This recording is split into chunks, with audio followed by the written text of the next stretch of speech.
You follow Vin and pick a few bottles of wine from the cellar. Then, the two of you return to your room. The winery's rooms are all in-suite layouts, so your room comes with a small lounge. Vin opens the bottles one by one and pours them into the goblets.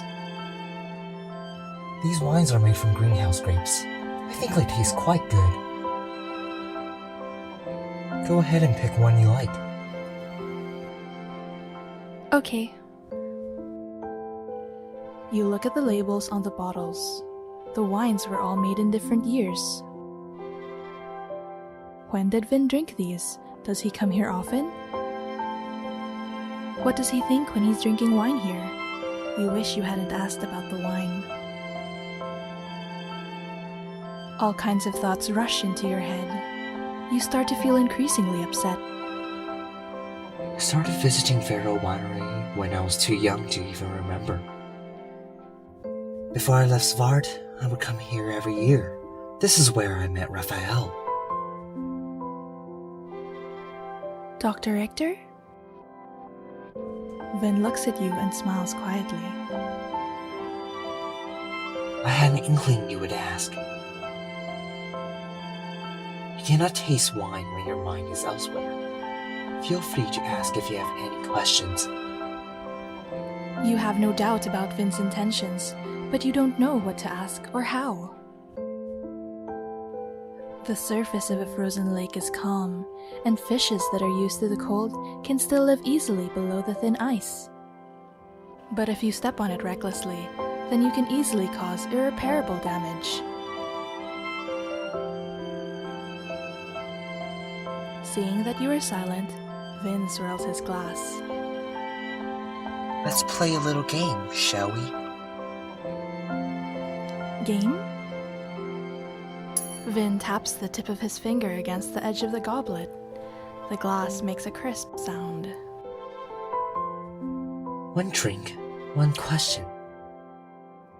One must ask sincerely while the other must answer truthfully. Rule breakers will be punished with free drinks. With that, Vin finishes the wine in front of him. I will start. He looks at you quietly with his calm golden eyes. You're suddenly embarrassed, as if he's seen through you. You look upset. Are you blaming yourself? What? I told you that you don't need to apologize for overhearing our conversation, and that I've long wanted to tell you that story. Yet, you still think that it was your fault that I ended up telling you the story. Or worse, you may regret having said you were interested in wines and wineries before, because my father used to be an alcoholic. You may regret coming to the winery and planting a vine with me, since my parents did the same in the past.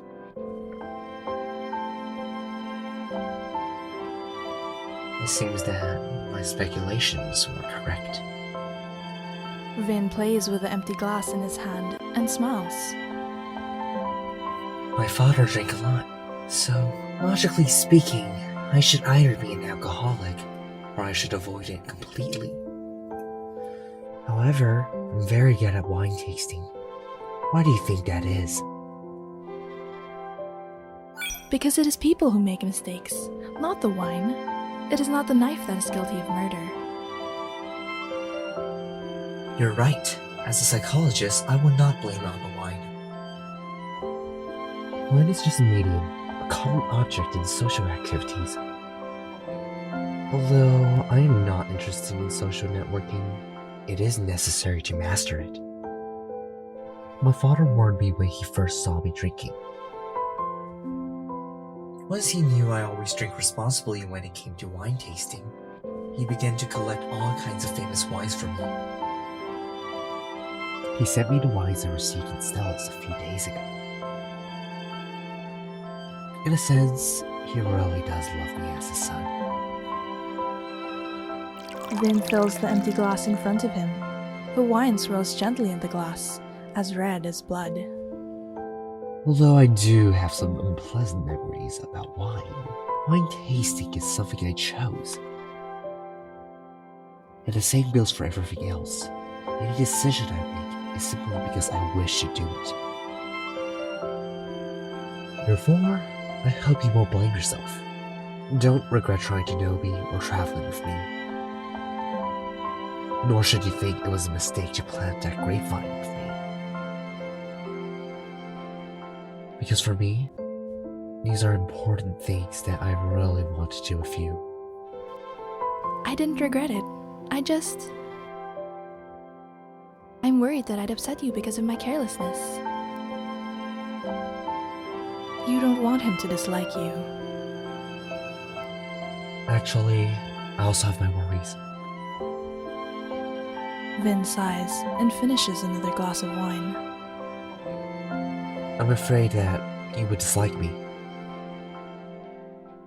Glamorous on the outside and rotten on the inside.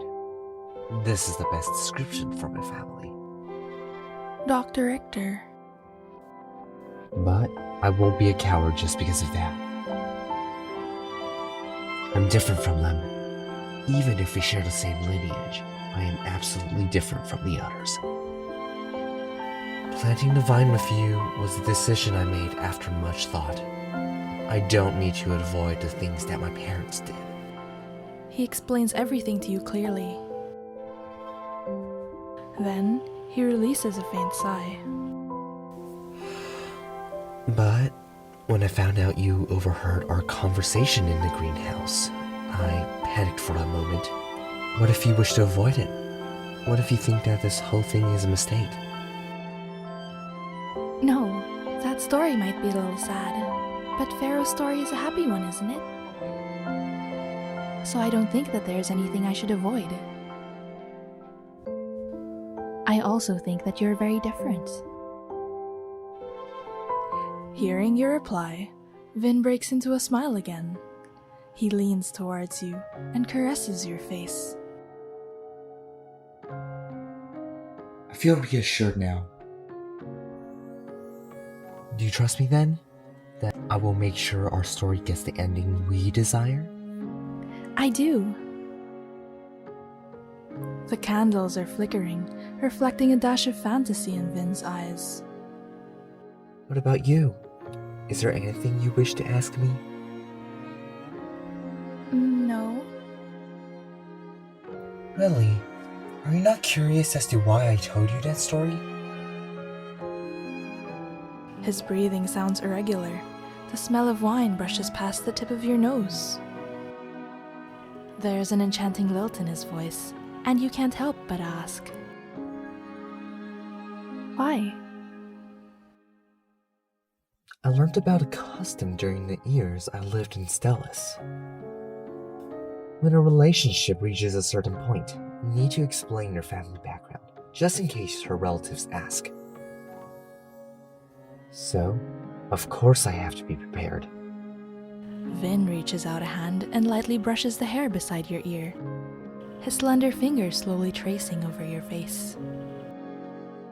He caresses your temple, then your earlobe, then your cheek. His finger lightly presses against your lip as it traces along the line of your mouth. He withdraws his hand and, with that same finger, wipes away the faint traces of wine lingering on his own lips. Something in your brain seems to go boom, and your mind instantly goes blank. Dr. Richter, you're drunk. Let's talk later when you're sober. You should lie down. I'll make you some tea. You quickly turn around and try to arrange the cushions into a comfortable pile.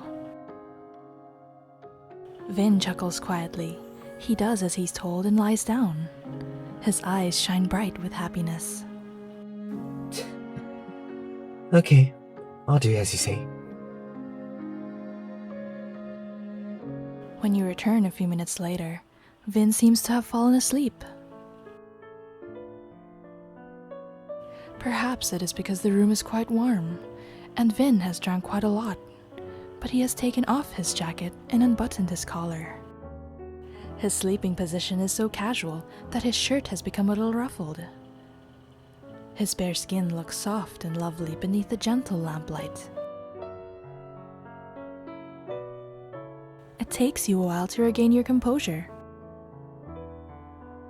You quickly walk over and carefully put the tray on the coffee table.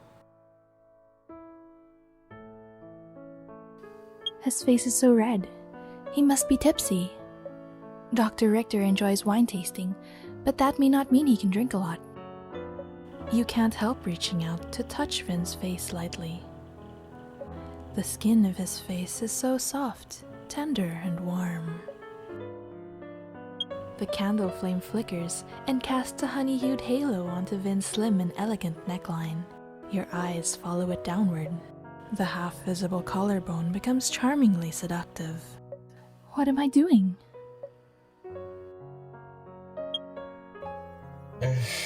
Gonna fall asleep? He sounds a little intoxicated, and there's an indolent lilt to his voice. Sorry, did I wake you? How do you feel? Are you alright?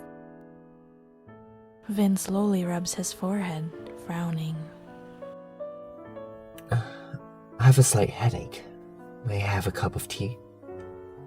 Sure. You quickly pour a cup of tea and bring it over to Vin. Vin gives a light chuckle. His voice is soft and pleasant. Are you not going to test the temperature first? It looks very hot. Sorry, I forgot. You retrieve the cup and stir the tea with a teaspoon. You blow on it to cool it down quickly. But for some reason, your hand feels a little stiff, causing the spoon to clang against the inside of the teacup. Am I making you nervous? No! You feel the outside of the cup. Thank goodness it isn't too hot anymore. You hold the cup out to Vin once more. Dr. Richter, the tea is ready. May you come closer? Vin doesn't take the cup directly. Instead, he takes a small sip of the tea while you're still holding it. Thank you. I feel much better now. Dr. Richter, can you stand up? Or I can go fetch someone to help carry you back. Vin reaches out and catches hold of your wrist. He gazes at you, and his light intoxication seems to make his golden eyes look darker than usual. Why? I thought you wanted to keep me company, since you don't want me to feel sad. Was it just an excuse when you said you couldn't sleep? You were worried that I would lose sleep over thinking about the past. Dr. Richter, you... I'm very happy. Although I don't feel sad because of those things, I'm really happy now. His fingertips rub gently against your wrist. A child who has once tasted candy is reluctant to give it up. May I be a little greedy and rely on you a little more? Or is it true that no one would care for someone who is too resilient against sorrow? Are you going to leave me alone? There's a trace of mock hurt in his voice, yet he also sounds certain that you will not refuse. Come on, how am I going to turn him down? Before you can answer, Vin is already tugging on your wrist, pulling you closer to him. Just stay with me, right here.